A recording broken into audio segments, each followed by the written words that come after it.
All right, welcome to our Monday AMA series. Today we're talking with Stephen M. Ryan, who is joining us from Japan today. So, hi, Stephen. Thank you for joining us. Good to see you again, Lindsay, and thanks for putting the M in there.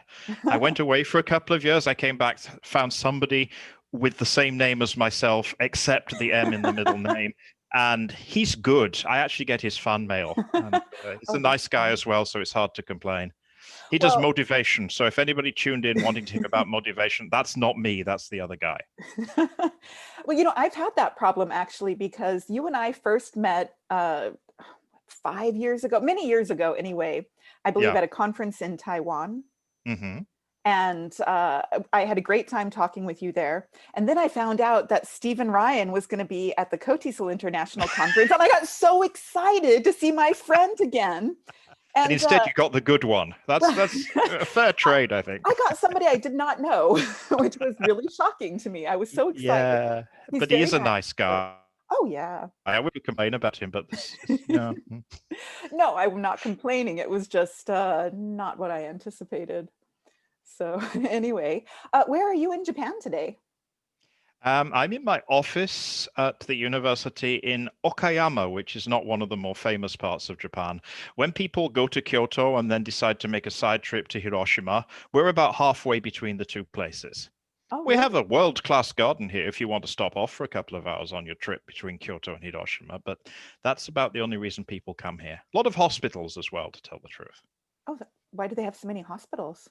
Oh, long story. The first medical school that wasn't part of an imperial university was here in Okayama. A lot Oh, of people wow. came to study medicine here and stayed, set up their own practice. Some of the practices grew into hospitals. End of long story. Oh, wow. That's actually really interesting. And We have a great demand for nurses, which is one of the things keeping the school afloat at the moment. We have a department of nursing trying to supply oh, that demand. okay. And have you been in this particular city the whole time you've been in Japan? No, I'm mainly an in and around Osaka person. But 3 years ago, 3.5 years ago now, we moved to Okayama. I'm still trying to get under the skin of the city. It's a slow burn. Osaka is much more gregarious, much easier to make friends. Mm. Here, I have colleagues, but friends are going to be another few years in the making, I think. So a slow burn, but Right. an easier place to live, an easier place to get around, and a smaller scale than the huge conurbation that is Osaka and its surroundings. Oh, interesting. And how long have you been in Japan total? Ah, forever. Came in 84. What's that? 36 years? It's a while. Yeah, wow. Yeah, I mean this is where I am. People say, "Do you work in Japan?" Yeah, and I do everything else in Japan as well. That's impressive. And actually that I don't know. I don't know if it's impressive. It's more lazy than anything else. no, I definitely hear you on that. So what brought you to ELT in the first place and what brought you to Japan in the first Money, place? money. Okay. I was about to graduate from university in the UK, and I ops. One of them was to go to Africa and do good, and the other one was to come to Japan and do well.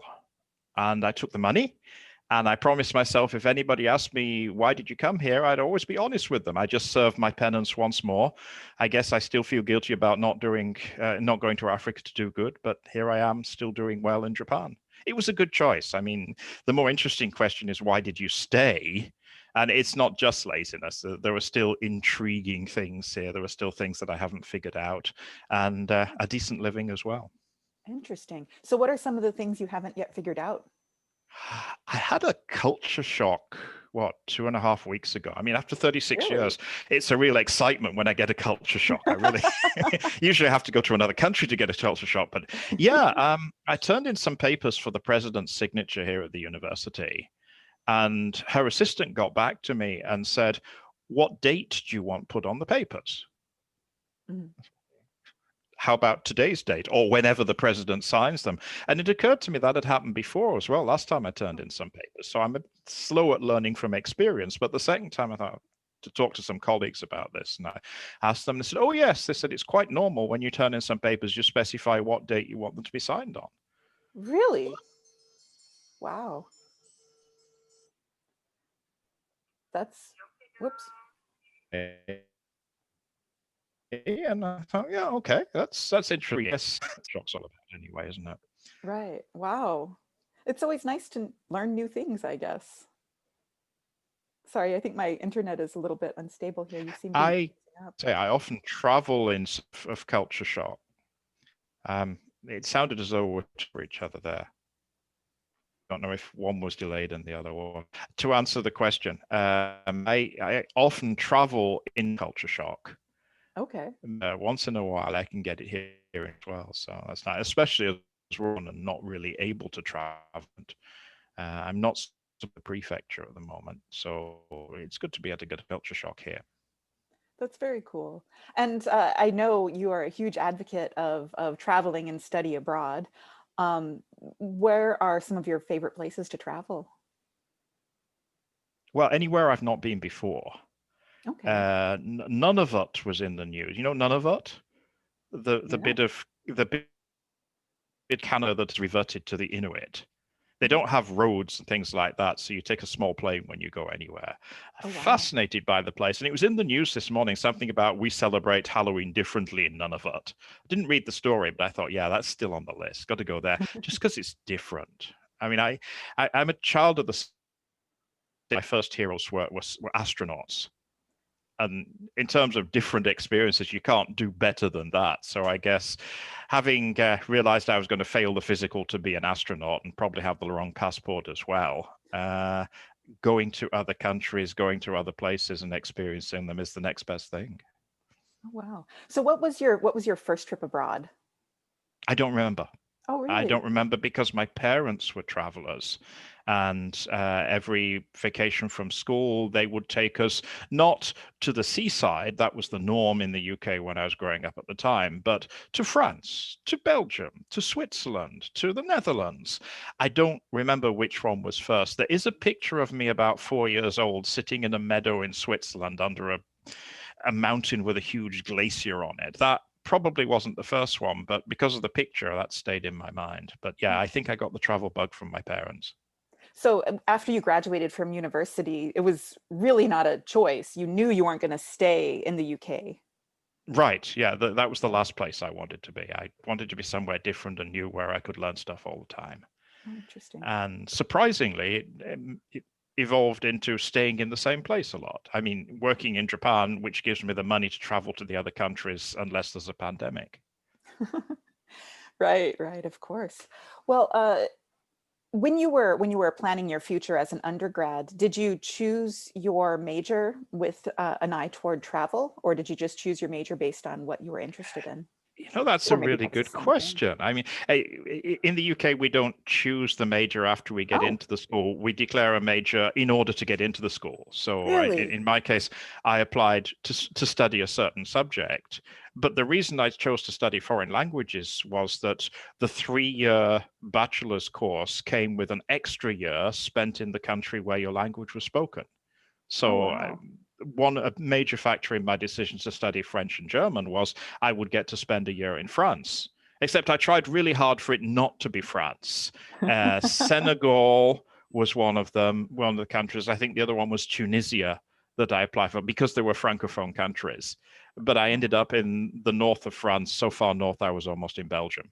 But it was a good year Wow, and well worth deciding my what you would call a major based on it. Yeah. that's impressive. Did you ever have a chance to study Japanese or visit Japan before you moved there? We studied Japanese. I was with a group of people. We studied Japanese for 7 mornings. Oh, And the afternoon was Japanese culture. So you can see what kind of intensive course it was. right. And after 7 mornings, we had each memorized a self introduction Oh, that's impressive, because, actually. well, it was only a very short one. But the problem was, I would go to a new school. I was sent around to different schools in the area.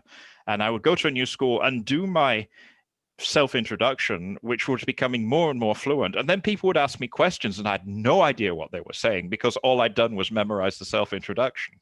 Oh, that's funny. So what did you do when someone asked you a question? Well, usually I was attached to an English teacher Oh. who was permanently at the school. So I'd turn to them and say, what did he say?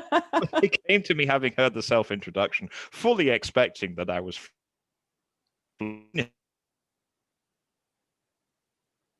couple of months, it wasn't going to happen. Right. Oh, that's funny. And so you hadn't had any experience teaching when you first started teaching, right? Like many of us, I would assume. The year in France thing Mhm. was in an assistant English teacher position, Oh, okay. which was as different from the assistant English teacher position I took up in Japan as you can imagine. It was unsupervised. It was make up your own lessons, but make sure the students are engaged in English. Whereas when I got to Japan and thought I was doing a similar job, I found that it was not at all like what I'd done in France. And the people who had trained as teachers in that group that I came with, Mhm. they found that it was not at all like the teaching they'd done at home either. So we were all learning on the job once we got here. Right. Well, how was it different from the teaching in Japan or people the teaching in France? Well, the students in France could actually use English to do things, not just speak Mm. it, but use it to do things. Whereas getting high school students to speak English in their perhaps only encounter with a native speaker in Japan has been described like trying to get blood from a stone.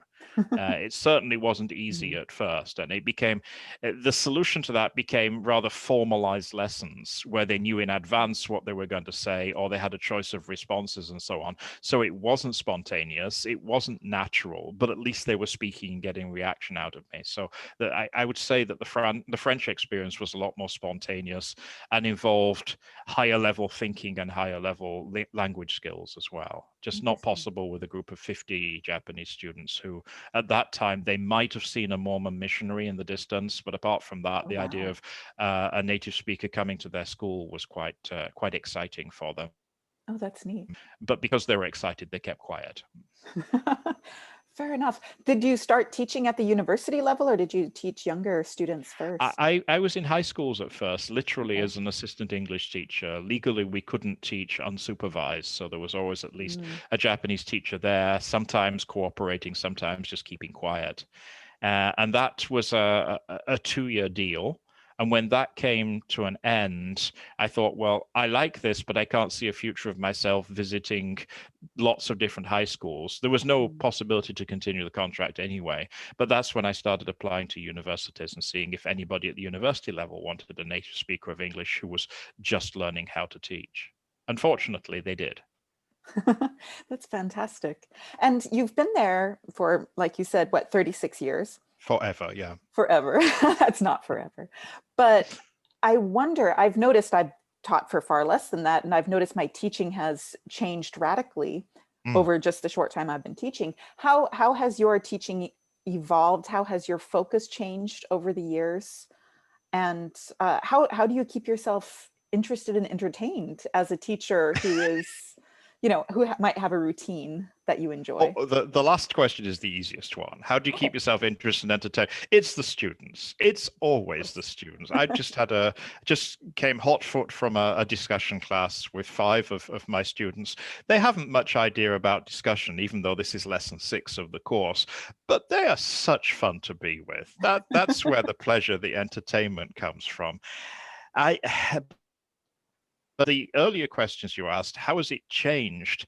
I think when I realized that a large part of my job was to help students to have confidence in speaking Mm. English to me and to others, that was a big change. I stopped trying to teach them some grammar that they'd failed to learn in the past and started doing things that were reassuring, doing things that would build up their confidence over the weeks. And the other big change for me came when I stopped calling myself an English teacher and started calling myself an educator, which Ooh. might sound rather prideful, but there was a specific experience that led to that. And that's in the school I was in the university I was working in at the time. Students had to write a graduation thesis in order to graduate. It was a Oh, wow. requirement. And those students unlucky enough to be assigned to me had to do it in English. And they couldn't even contemplate the project. And after a while, I realized that the main problem was nothing to do with language. It was to do with the fact that never in their life had they had to plan something and carry it out over such a long period. I mean, it Mm. was 9, 10 months, and nothing had prepared them for that. And I realized that what they were going to get out of the graduation thesis was not so much a written document of the required number of words, but experience of making a plan and carrying it out over 9 or 10 months. And I thought, well, okay, I've just stopped being an English teacher, but I'm certainly an educator because I'm helping them to do something that they didn't think they could do before. So that was kind of a watershed. And I thought, well, yeah, it's not just about helping people to have more language, it's helping people to be more, to do more than they have done before. And there was a time when I was rather self-critical and thought that was a cop-out. It was an excuse for why my students still couldn't speak English even after they'd spent years with me. But looking back, I mean, the highlight of most non-Japanese teachers here in Japan, the point where they realize they've arrived is when they get invited to the wedding of one of their students. Oh, And wow. then the student will usually gush and say, oh, how much they learned from the teacher and how glad. If they didn't learn something from you, you don't get invited. So the invitation is all. And those moments when I get those kind of invitations, and I think, yeah, okay, I'm a lot happier as an educator than somebody who narrowly was just trying to teach them English. Oh, I that's nearly really failed an nice. interview once for saying I was an educator rather than an English teacher because, oh, actually, we're looking for an English teacher. Oh, I can do that as well. Yeah. Oh, that's funny. So since you've been teaching so long, have you ever had the experience of teaching someone who eventually becomes the parent of one of your incoming students? I've been teaching for a long time, but for one reason or another, I haven't stayed at the same school. I think the Okay. longest I've done is 12 years. And usually it wasn't by choice. Usually something happened which resulted in me moving on. I tend to be sort of rather, I said lazy and sedentary in terms of if the place is working for me, then I will stay there. But very often the place changed. So I don't think I've had the experience of a student becoming a parent. Oh, okay. Just No. curious. Yeah. And I know you're also very interested in professional development. I Uh, am. I believe so. We met at a we met at a conference, and Oh, yeah. Well, we've met yeah. several We times at call it conferences, professional I believe. development, mainly hanging out and having fun, right? Right. Well, that's actually part of my question, believe it or not. Okay. I've got a multi-part question. First, I think when I met you, we were in Taiwan. You were living in Japan, representing FILTA, which is the Far East English Language Teachers Association. So representing like Russia, and are there other countries? You know, Like that? Far East is a mistranslation from Russian. Okay. When they say the Far Eastern English Teachers Association, they mean the Far East of Russia, the bit Okay. that's within an hour or 2 hours flying time of Seoul. So it Okay. sounds like we're sort of a colonialist organization trying to take over the whole Far East. No, it's the Far East of Russia. And I must Okay. say that everybody apart from myself who's a member of FILTA is Russian and is in the Russian Far East. I'm just the exception who Right. gets to travel. Well, that was actually part of my question then. I think you were living in Japan, representing FILTA, meeting Mm, me in Taiwan, and had you just lived in Thailand? yes. Right. So tell me about this. I'm not Well, I sure think what my we've question is. already established that given an excuse, I will get on the plane and go somewhere. The excuse was an ad in the Language Teacher magazine here in Japan, which said, conference in Vladivostok, why don't you come? Well, I'd heard of Vladivostok, but I couldn't have put my finger on it on a map. And it turns out it wasn't that far away at all. It was the bit of the weather map that they always cut off Okinawa and put it at the top so you can see. And they were covering up Vladivostok. I mean, it's Wow. it's it's an hour's flying time from Seoul. I was living in Osaka at the time, so like an hour and 30 minutes to get there. But when you get there, it's Europe. So I'm getting ahead of myself. But I responded to that and said, yeah, we like your abstract, come and talk to us. And I went along to the conference. I think there were 7 of us went from Japan that time in the smallest and oldest plane you can imagine. There were literally mahogany tables between the rows, and the rows were Oh, facing wow. each other. That was fun. But when we got to the airport, we couldn't see the plane because, you know, the jetway that you go down to get on the plane, it was under that. Oh, wow. So this was the total experience. We had a lot of fun, the 7. It was a very bonding experience. Part of the time we were hungry because we couldn't figure out where the restaurants were. Anyway, as the conference came to a close, we began to realize what an achievement it was. This was the first time there had ever been a language teaching conference in the Russian Far East, which is an area of the size we used to call Western Europe.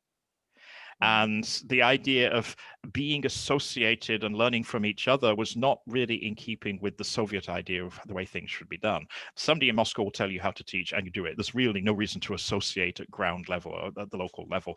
But somebody among the English teachers at the big university, the Far Eastern Federal University, as it is now, in Vladivostok, somebody had been to a gathering of English speakers in Vladivostok. Now, Vladivostok, during the Soviet era, was a closed city. It was a place where even Soviet citizens needed a visa to get in. Oh, wow. So they had minimal contact with English users. In fact, some of the younger female students used to go down to the docks to hang out with submariners from India who'd come into the port, because that was their only chance really to use English with anybody apart from Russians. Now, I cannot imagine myself advising my female students to go and hang out with Indian submariners, but that's what they were doing. Anyway, during the time that it was a closed city, there had been a Soviet poet who had visited both the US and the UK, who came to town on a speaking tour. And the English speakers in the city gathered in what sounds like a smoky upper room to hear firsthand from this poet what life like in the US and the UK. They'd read the textbooks, they'd read the propaganda, they wanted to know what it was really like. And sometime in the evening, I imagine after a lot of vodka had been drunk, somebody said, I just had a vision that we would have a conference of English teachers in Vladivostok. And everybody said, go home, you're drunk.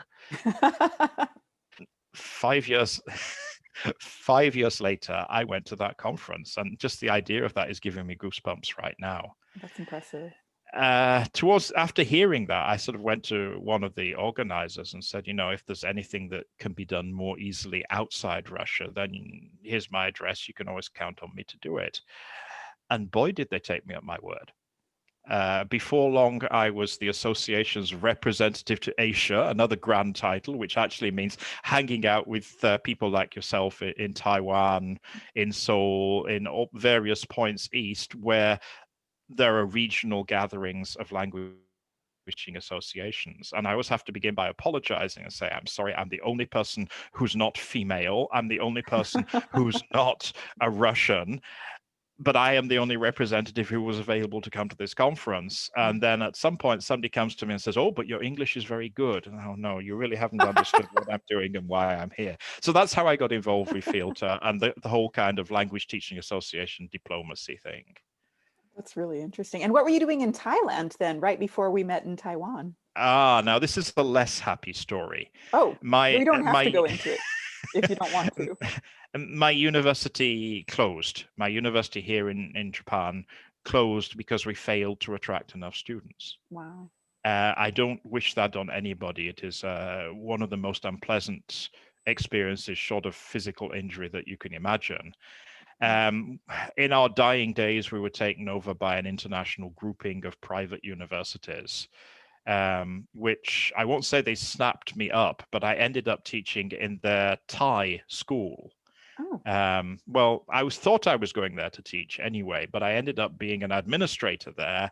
And I think I taught 2 or 3 lessons in 2 years, which is why I'm no longer in Thailand.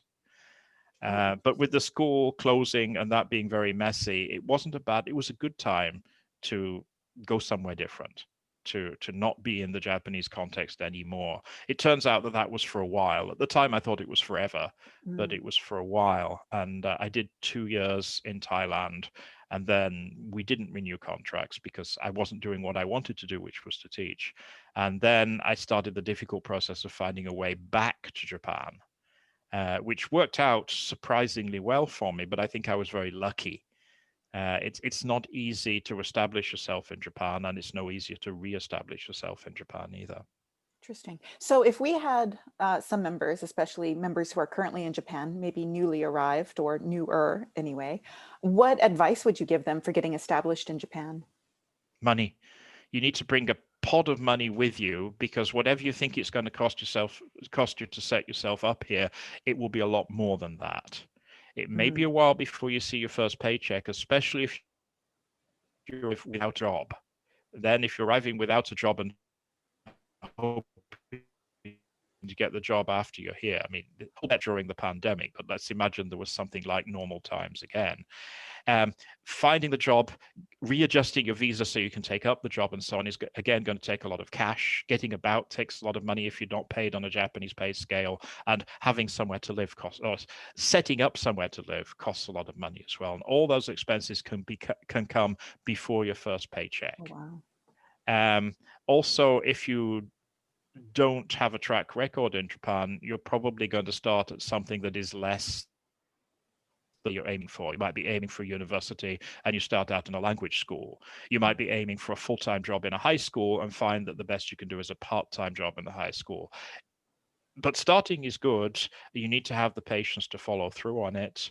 You need to understand the way to get to the place you want to be from where you are, and just patiently go through the everything that's necessary to get there. I said that after I'd finished working in high school, I decided I'd rather be in a university, longer vacations for a start. What I did then was write to I think something like 80 different universities in the Osaka area that had English departments, and 2 of them got back to me. That was years and years and years ago. So I'm not saying that's the way to do it, but I'm saying that's the kind of perseverance and patience you would need really to establish yourself here. If you just want a job, then in normal times, there are places that will gladly employ you as a native speaker of English, maybe evening work a lot, maybe dealing with people in small groups who just want to speak English with someone. But if you want to build on that and develop a career, then it does take patience and perseverance. And qualifications help as well. Wow. What kind of qualifications are they looking for these days? If you don't have a bachelor's degree, you're really not going to get a visa to teach anyway, because how could you teach if you didn't have a bachelor's degree? If the bachelor's degree or subsequent degrees are from a university that people in Japan have heard of, not necessarily heard good things about, but heard of, that's a plus as well. But for your own comfort, you would probably want some kind of qualification in teaching to prove to yourself that you can do the job. Because the system here is very much that you hire qualified people to the job and you let them get on with it. There are not many way to make sure that you're actually doing the job well. So that's down to you. It's down to you to be satisfied that when you spend 90 minutes alone in a classroom with students, they're actually getting something out of it. So that's why I say for your own peace of mind, it's probably a good idea to at least work towards some kind of teaching qualification. Wow.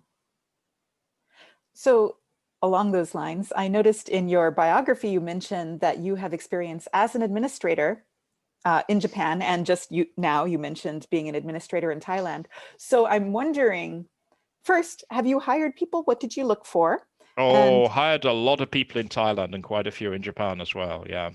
So tell us about that. What did you look for? What kind of, did you have different image in your mind of what kind of person you wanted to hire compared to maybe some of your colleagues, what they had in mind? No, the bottom line is almost always the same with hiring, I think. And it's the one thing you can't ask people about, because what we're really looking for is someone we can work with. And because a lot of jobs in Japan are tenured or fairly long-term if they're not tenured, then we really need someone we can get along with and who will pull their weight. Now, if you ask in the interview, can we get along with you? The answer is always yes. And if you ask, will you pull your weight? Of course I will. I want this job. Right.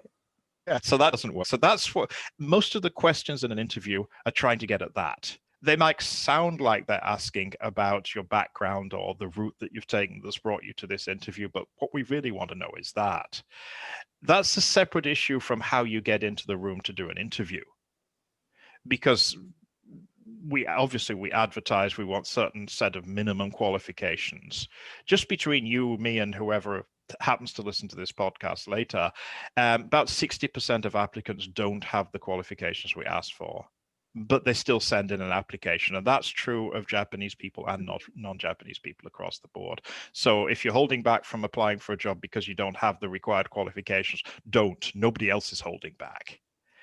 But there is a pre-screening before people get to an interview stage. And sometimes it can be very arbitrary. Sometimes it can be very random. Most of the teachers I know involved in hiring don't want to do that first round. So Mm. they'll ask office staff to go through and say, well, if they haven't got a master's in teaching, I don't want to see their resume. And I think we lose a lot of good people at that point, a lot of people who could do things, who do have a master's degree, which is the basic requirement for university teaching. So getting into the interview room is a matter of qualification, name of a university that people recognize. I once had an applicant from America University. Sounds completely phony, but is real, and it's not a degree mill. But he was in a difficult, he was in a defensive position to start with, because everyone said, "I go to Japan University." Nihon Daigaku is the biggest university in Japan, so that doesn't work either. But yeah, and if you're looking for university work, publications. Okay. Not because we all want to read your publications, but because it's one of the criteria that we're likely to have the office staff apply and say, look, if they don't have 3 publications, we really don't want to consider them for interview. So making the cut and getting through the interview are 2 quite separate processes, really. Now, if somebody were shy on one of the minimum requirements or one of the listed minimum requirements, like maybe they don't have 3 publications or they don't have a recognizable name university, is there something that could appear on their resume that maybe would push them from the do not interview pile to the, yeah, let's give them a chance pile? Well, first of all, like I say, don't hold back. Just Mm. because you fall short on 1 or 2 of the criteria, do submit it. Because if you never submit it, you're never going to get a job at all. And we do have a lot of people applying for each job. So yeah, Right. Making up for a deficit like that, as I said, arbitrary. Mm. And if we've said to the office staff, we don't want people without 3 publications, there's nothing you can do to get past that. Right. But we might not have said that. We might have said, look, their degree needs to be related to teaching, not just a degree. It needs to be different criteria applied. You'd squeeze through without your 3 publications. But if you get into the interview room, that's when we want to know about the something else. Mm-hmm. The things apart from how you got into the room that will persuade us that A, we can work with you, and B, you're going to pull your weight. Right. And every school I've worked at has had people who don't pull their weight. So it's certainly not an exact science. People who are just quite happy to do the minimum work, avoid extra duties, which means more duties for everybody else. And that's just a fact of life that they get through the interview, because it's not an exact science. Right, right. A lot of people look good on paper. They even present themselves well in an interview, and then when it comes right down to it.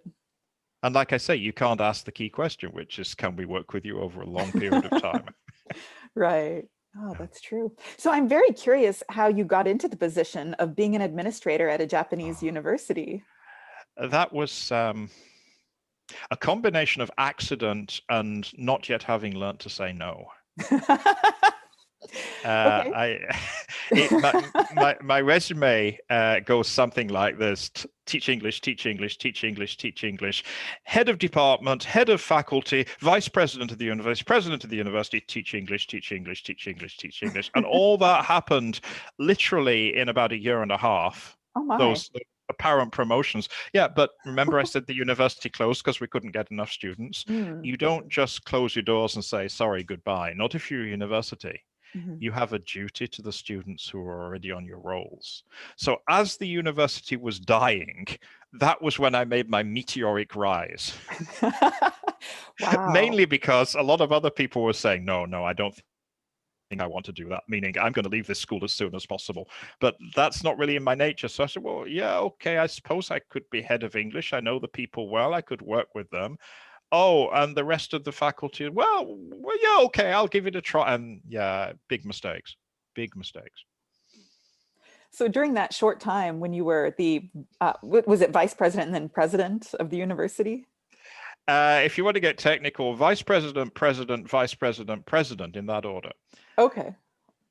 Okay. There was a lot going on. I mean, and once I got to that exalted level, that was a period of 2.5 years. And the Thailand thing was a vice presidential position, or turned out to be a vice presidential position as well. But the rise was literally meteoric, because there was no competition. Nobody else wanted the job. And quite often people wouldn't say, oh, congratulations on your new job. They'd say, oh, I'm glad it's you, meaning, and not me.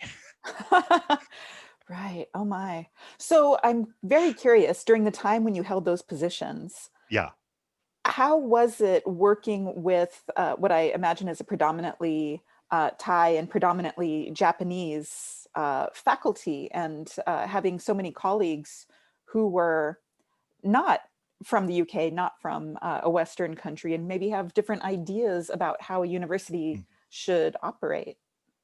Thailand was a very mixed bag. It was a mixture of nationalities. It was a small school, but we had a very international staff and very, very international student. I think we had something like 1,000 students, 35 different nationalities among the Oh, students when wow. I got there, and it grew from that. So putting that aside, in Japan, I was always working either with people who I worked with for a long time, I'd got to know, learned who to trust, who not to trust, who to give responsibilities to, and so on, or people who were quite new to the university and were glad to have somebody who could introduce them around and smooth their way. So in a way, I was always working with people who were grateful to me, at least for taking a job they didn't want to do.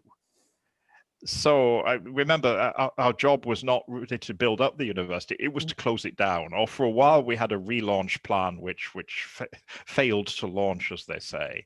But it was a very strange time to take up a leadership position because I didn't have any of the problems that you would anticipate, because people were either in the process of leaving, who didn't care very much because the university was obviously about to close, or they were just grateful that somebody else was doing the job, and the gratitude they brought in whenever they came to a meeting with me. The really difficult stuff for me, and I mean emotionally difficult, was when I had to ask well-respected, well-established colleagues to take one for the school, meaning to surrender their tenure. We couldn't fire them without good reason. They were tenured, but we really couldn't pay them anymore. So to take them into my office one by one and say, for the good of the school that we all love, could you please consider not being here anymore? Wow. Those were, I hope, some of the most difficult conversations of my life. That was not easy, especially as I was relatively young. I was obviously an outsider in the sense that I'm not Japanese, Right. and pretty much in the space of a 15-minute conversation, destroying somebody's career and their livelihood as well, and possibly their life work. I mean, people are very invested in their careers here, and you say that to somebody in their mid to late 50s, you know they're not going to work again. That was very unpleasant. That was not something I would like to go through again. Well, they can't have been surprised, though, right? I mean, I'm sure all the indicators were there that the university was having troubles. Yes, so it's not a surprise. You see it coming. At one point, guy who looks like me taps you on the shoulder and says, "Can I have a word?" There are two possible reactions to that. One is, well, I know it's for the good of the school, so yes, I will do this. The other one is, I've spoken to a lawyer and these are my rights. Oh, wow. And we had both of those. And what So, I would you do mean, about the second one? well, we had our lawyers as well, and we knew their rights. And somewhere between their knowledge of their rights and our knowledge of our rights, thanks to very good advice from outside the school, we could steer a course which ended up with them not being with us anymore. Sometimes financially quite well off, sometimes with a promotion in name only. But there were various tools that we could bring out. And in the end, I started to feel sorry for people who said, yeah, I'll take one for the school. I did have one person who just sat there and smiled and said, yes, of course I will leave. And I thought, well, if you had put up a fight, you would have left on much better terms. But I can't tell you that because it's not my job to tell you that. As a human being, I wanted to tell her. But in the position I was in, it was no, okay, well, thank you very much. We're very grateful. And, here's your severance pay. That's it. Oh, interesting. So would you actually recommend for people who are teaching at universities that they figure out exactly for what they can be let go and then be prepared to fight if they're let go for a different reason? Would I recommend? I mean, the school that I'm talking about was one of maybe 5 or 6 that have closed in the last decade. So this is almost certainly not going to happen to you. Right. Oh, good. And it was a small, friendly school. I am aware of labor disputes in some of the bigger, more industrial scale schools, where not only is while knowing those places tend to have a certain number of unionized staff. So then there's a mechanism for you to learn your rights as well without going through the expense of engaging a lawyer and so on. But in the smaller, friendlier schools like our own, some of the staff did unionize towards the end, but that was very much frowned on by the people around them. Joining a union was not seen as standing up for yourself, but as being selfish. Oh, interesting. And trying to get a better deal for yourself and your fellow brothers and sisters in the union. So yeah, obviously in any situation, a certain awareness of your rights is a good idea, but I wouldn't push it too far. And in most cases, it's not going to be necessary. And in the cases where it is necessary on a daily basis, they tend to have the union anyway, which is labor law appears to be on the side of the workers, but the way it's applied isn't usually on the side of the workers. So there's a difficult balance there. But yeah, if you're in a dispute, obviously you need to arm yourself with the knowledge of what your rights are. So if that was the most difficult part of being an administrator, what was the best part? Was there anything you enjoyed about it? Yeah, the 1 or 2 days when I got to teach. This is how I found out I was a teacher. Before that, I thought I was somebody who taught, but not being able to teach most of the time and firing people instead, that convinced me that I belong in the classroom. So when I left Thailand, I was determined that I wasn't going to go into an administrative post, that I belong was the classroom, and that despite being several years older than the last I'd been in the classroom, I still thought I had a lot to offer. But the experience for me that's even better than being a classroom teacher is the chance to take a group of students overseas for their very first experience of abroad. Oh, wow. You get to do that? In the school that closed, I was doing it on a regular basis. Oh, wow. And after things all didn't work out in Thailand, I realized that, especially in an East Asian context, being able to do that position of great trust. You are with those students 24 hours a day. They don't know what the heck they're doing. You need to be trusted by colleagues. And I thought, oh no, I probably don't have time to get myself hired into a tenured position at university and earn the trust of my colleagues before I myself get tapped on the shoulder and said, well, it's your age, no, you have to go. I was very lucky. Not only did I manage to get back into a tenured position, it was also the university that was very supportive of study abroad for its students. But that was the school stance rather than the attitude of the English teachers. The English teachers were taking people abroad, but as soon as I said, I love doing it, they said, oh, good, you can do it then, which is exactly what I wanted. That's very cool. So within a year and a half of being hired as a tenured professor here, I was preparing to take my first group overseas. And I thought, that's it. I've achieved what I wanted to. I'm back in a position where I'm trusted to do it. And I wish I could tell people how to do it. No, it was just luck. It just worked out that way. I know that if I'd gone to a bigger scale of university, we have about 1,000 students all told here. If I'd gone to one twice, 5 times, 10 times the size, then I would still be trying to figure out how to get myself onto the International Exchange Committee, let alone trusted to take people overseas. There's no formula for it. Just I was lucky, and I'm very happy that I was lucky. That sounds like an amazing experience. I would love to do that. Where did you take them? I thought I could take them anywhere, but it turns out I have to go to part of the trip has to be visiting a sister school, and that's to do with the subsidy that we're able to get from the Education Ministry, which we pass on to the students. So their first trip abroad is subsidized. The first time we did it was to Seattle, and the sister school was actually on the other side of the Cascade Mountains in Pullman, Washington. The second time we did it, which was just before COVID started to bite, we just got back in time. That was to a university in the UK. Oh, wow. And this school year, I was supposed to take them to Australia, but that's not going to happen. Oh, that's so disappointing, though. Nobody's more disappointed than me, but possibly the students are very disappointed as well. Yeah, I mean, that's what, that's my passion. I always say English teacher's my job, and study abroad, especially accompanied study abroad for those first timers, is my passion. It's I had an experience at the former school, the one that closed, where there was a very well set up where an English teacher reached all the students to the UK. They would spend 3 weeks sitting in a classroom at a sister school, and then the English teacher would bring them back. And I did that. I did that I took some to the US as well, 2 or 3 times. And I realized that I was seeing the students learn much more in an afternoon after class got out at the university in the UK or the US than I did in a whole year sitting in my classroom. And I'm not talking about English. I'm just talking about learning stuff. And they were learning more stuff in an afternoon than they did sitting in my English lesson for a year. I thought, this is it. This is the experience. I've got to get more of this, and I've got to help students to get more of it.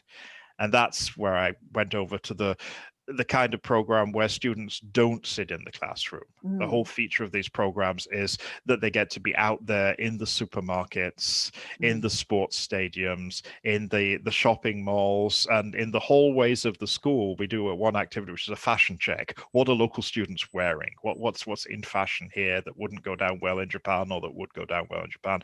And as little time as possible spent sitting in a classroom.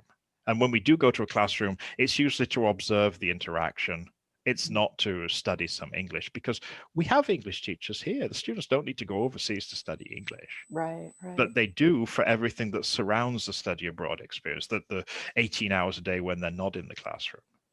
Right. I realize I talk a lot about this because it excites me so much. It's an exciting thing. And is it mostly the English majors who go, or is it open to other majors as well? We don't have English majors here. Oh. We have students who choose to specialize in language and culture, which is a mixture of English, Chinese, Korean, or whatever they want to bring to the mix. It's mainly students from that stream who go, but it is open to other students in the university.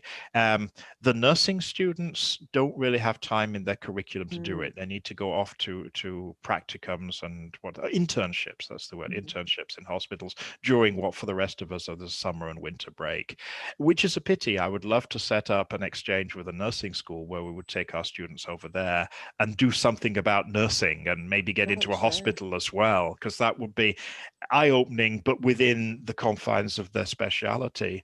But that would take a real enthusiast in the nursing department to find the gap in the curriculum that would let us do it. And I haven't found that partner in the nursing school yet.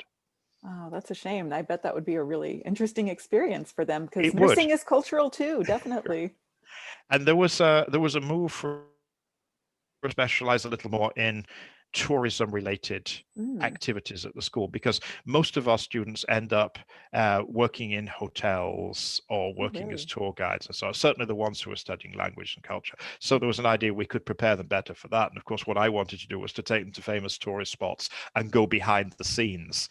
That whole program didn't work out as we expected, partly thanks to the pandemic. But that would be another way of doing a specialized study abroad experience within the context of what's going on in the school here. I'd love to do that, but at the moment we just do the general ones. Here's a supermarket, here's a sports stadium, and so on. Oh, that's fun. Well, we are just about out of time. I've actually kept you a few minutes past when I promised you'd be finished, but I would like to finish with a question that I enjoy asking people, which is, what's the best advice you've ever gotten? It's pretty esoteric, actually. Okay. You have probably heard, and I think there are parallels in career anyway, that the entrance tests that universities give to get in are the make or break point of a student's life. If they pass a test to a good university, then they will have a happy life. At least they believe that, and that's almost as good as it being true. So when I first was asked to begin making English questions for those tests, I was being admitted to the holiest of holies. And a veteran colleague from the US, who's no longer with us, I'm afraid, said, whatever you see, whatever you hear, never forget that it is deadly serious. And we have done the craziest things imaginable in the name of preparing entrance tests. And the rule is, you want to laugh, you go home and laugh. You don't laugh there because it's deadly serious. And that has saved me from more inappropriate mirth than any piece of advice I've ever been given. Stephen, I you've opened actually up this whole can of worms now. I really want to know what these experiences were that you had to like bite your tongue and go home to laugh. Well, I actually worked on the national test Mm. for 3 years. And I can tell you that now because 2 years have passed since I stopped doing it. Otherwise, it would be top secret. Even the tax officials Oh, weren't wow. allowed to know where the extra money was coming from. Oh, wow. And the rationale there was this national test is so important Mm. that it's not beyond the bounds of possibility that once they know who's making the questions, criminal gangs would kidnap family members. And this was put to me as very serious. And I followed my rule. I didn't laugh at that Oh my point. gosh. Yeah, it's deadly Wow. serious. But there were 20 of us on the team. And after a while, we looked at each other. And I think it was I who said, before we got involved in this, we imagined that the tests were made by experts. And then we went home and laughed. Oh, that's funny. Yeah, because not one of us was a testing expert. I mean, we'd made questions before, but we didn't know what we were Right. doing. Yeah, and that was the funniest thing, that we were looking at each other and saying, "Okay, well, what did last year's group do?" And then that's how we proceeded with with the Oh, funny. work. Did they Sorry. isolate you in a room? Did you have to be like on a retreat for a week and you couldn't talk to anybody and you couldn't use your phones and you because I've heard stories about the A test. week, excuse me. Was it more? 2 years to make the annual test. No, we Seriously? weren't on a retreat for 2 years. Mm. We were on a retreat 26 times, sometimes 3 days, sometimes 4 days during those 2 years. So Wow. yeah, And that was for one isolated. test? That was for one round of testing. Oh, In fact, we made the test when students took. Then we made exactly comparable test, which anybody who had a reasonable excuse for not coming to the first test would take. mm. So about 200. Wow. So we made those in parallel and then decided which test was going to be which. Oh my goodness. Yeah, 2 years to do it. And yeah, no cell phones. We did use computers, but we couldn't use the work computers for personal stuff because then people might be able to get in through the firewall and so on. But yeah, we did use computers. And we could tell our immediate superior at work why we were having all time off to Tokyo and earn extra money. We could tell our immediate family, but nobody apart from that knew why it was that we were going to Tokyo to do this work. So it Wow. was a lot of fun. And the first day I got there, the people who'd done the previous year's tests, about half of them stayed. So there was always somebody who knew what had happened last. And they would say, this is really tough. In fact, if anybody asks, be sure to tell them how much hard work we do here. So I kind of understood from the beginning that it was going to be a lot of fun. Just don't tell anyone. That sounds great. Strange, but great. It was a lot of responsibility. I mean, I've made light of it, but you do have part of the future of 500,000 people in your collective hands. So it was a lot of responsibility, but it was collective responsibility. It wasn't like somebody's life was going to be ruined by a question that I made, Right. because so many people poured over questions made by other people that it was collective. But we had a lot of fun doing it. And if you were writing a question about a certain topic, then yes, you had a right to go very deeply into that topic. And so we picked fun topics, things we were interested in, and we learned a lot. That's cool. What kind of topics did you choose? We had one guy who was obsessed with dogs. Okay. He just wanted to prepare just simple, like 5-6 paragraph text. But every time we met him, he'd say, and you know how they breed this kind of dog? They do this. So he really got into it. And it was all based on the fact that he was interested in dogs. Oh, funny. That's Yes. fantastic. What kind of questions did you make? Mine tended to the early desire to be an astronaut, Mm. or a passing interest in positive psychology. So what makes people happy?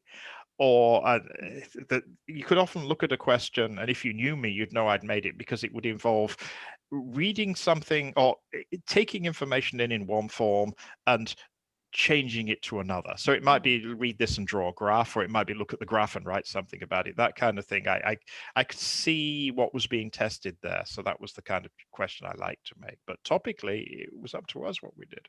That's really interesting. And we are quite a bit over time. I'm really sorry, but thank you so much for staying with us. Do you have any final thoughts that you'd like to share with our audience?